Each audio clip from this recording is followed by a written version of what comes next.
In the heart of academia, where knowledge is built, preserved, and transferred, a question echoes beyond the classroom. What happens when the right means are placed in the wrong hands? On this historic day, scholars, students, and dignitaries gathered, not just for a lecture, but for a moment of reflection, with opening remarks from the Vice Chancellor. Professor Ejembi will be discussing the bane of agricultural and rural development in Nigeria. I want you to listen carefully. I congratulate Ejembi on this academic milestone and wish him very well in his future academic journey. The scene was set for an intellectual engagement of lasting importance.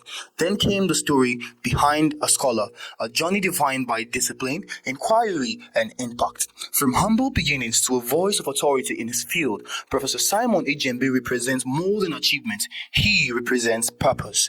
A simple statement, yet deeply profound. May I have the privilege to call on the inaugural lecturer, Professor Simon Ejembi, to stand to his honor before we proceed for this citation. Great Macodians! Great Macodians!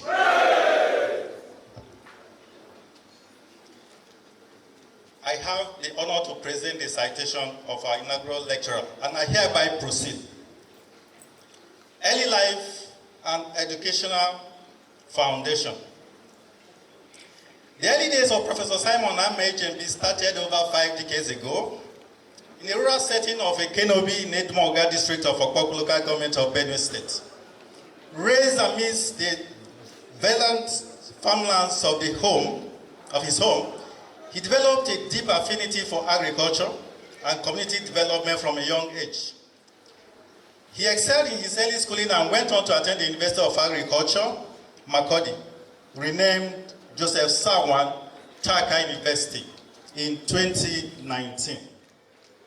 There he earned his degrees of Bachelor of Agriculture in Agricultural Economics in 1997 and the Master of Science degree in Agricultural Extension and Communication in 2004. And later proceeded to Ahmadu Bello University, Zaria, where he obtained his PhD in Agricultural Extension and Rural Sociology in 2009. This terminal degree owned his expertise in linking research with rural development. Now his academic career, leadership, and service to the community.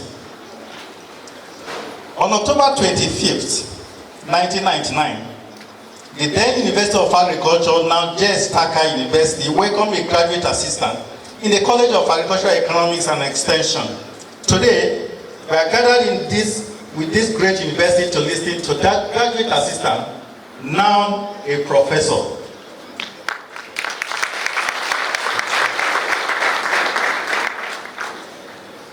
This remains a remarkable reflection of his status as an expert in his field. He has served in key administrative positions such as Head of the Department of Agricultural Extension and Communication between January 2021 to May 2023, and Dean of Student Affairs between May 2023 till date. In these leadership positions, he displayed a blend of warmth and fairness, guiding the university through changes while prioritizing students' welfare and academic excellence. This is in addition to serving the university in other capacities as follows. He has been a member of several committees and organizations, but I'll just put in just a few ones. He's been a member severally of Tertiary Institutions Social Health Insurance Program Committee, Committee on Review of Students' Information Handbook, Arson Excise and Technology Committee, Implementation of Strategy Committee on Dress Code, Vice Chancellor Senior Staff Department and President Committee for 2023-2024, Students Disciplinary Committee, Students Welfare Committee, University Gender Policy Committee, Electoral Committee for the University Staff Multipurpose Cooperative Society, and University Consult Team on the visitation of claims of food disaster to Agatu local government area, Benue State in 2012. Others include being the chairman of the Academic Staff Union of the University. He was also a deputy dean of the College of Agricultural Economics and Extension. He was also a vice chairman of the ASU before he became the chairman. And he was also an investment officer for the University UAM TRIPT, and also a core team member for capacity building in agricultural education in Nigeria, CBN. These were all the positions he held at various times. His research contributions and mentorship. Professor Ejembi's research contributions have been both prolific and profound. He has published extensively on topical. Beyond academia, he has applied his expertise to concrete development efforts while leading numerous field studies and projects that directly address farmers' needs. In 2012, he was team leader for a Harvest Plus funded qualitative study on the adoption of biofortified cassava varieties in Benue State.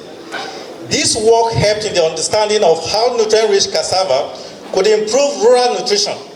Also in 2016, he directed the evaluation of the West African Agricultural Productivity Program (WAP) in Nigeria's North Central region, assessing how the program impacted farmers.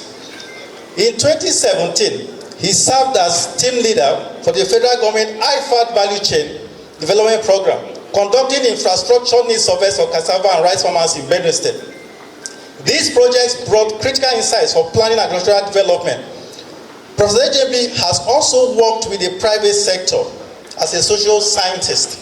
He consulted on land use validation studies for the Dangote Group's rice mills in Sokoto, Jigawa, Kano, and Zamfara states, as well as Olam Nigeria Limited, ensuring that large-scale industrial projects consider the welfare and environments of local communities.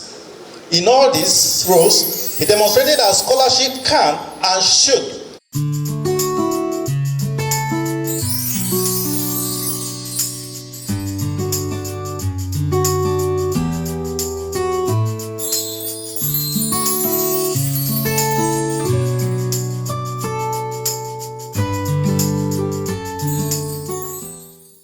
In a world driven by systems, structures, and innovation, he reminds us the greatest variable is still the human factor. The tools may be right, the systems may be perfect, but without integrity, the direction is lost.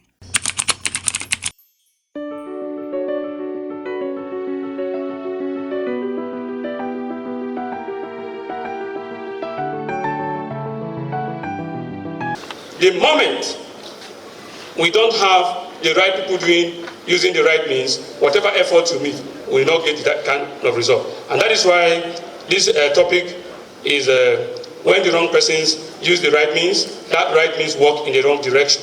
And I took that inspiration from 2 Kings chapter 4, verse 29 through 31. That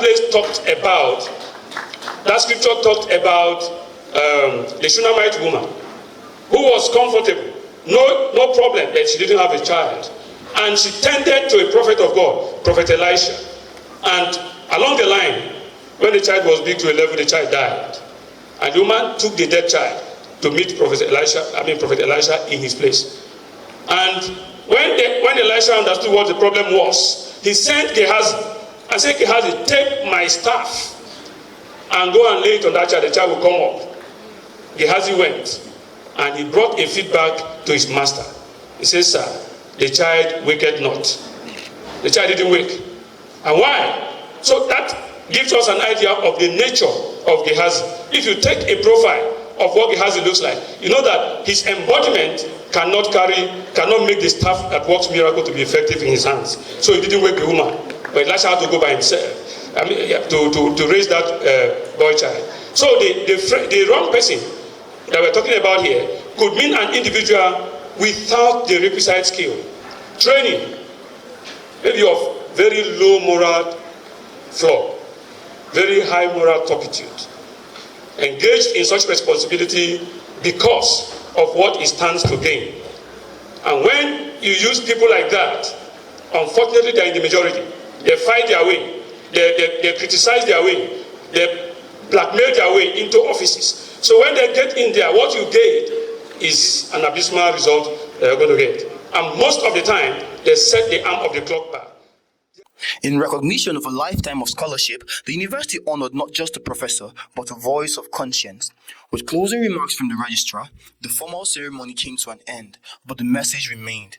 As the hall gradually emptied, one truth lingered in every mind, because in the end, progress is not determined by what we use, but by who we are.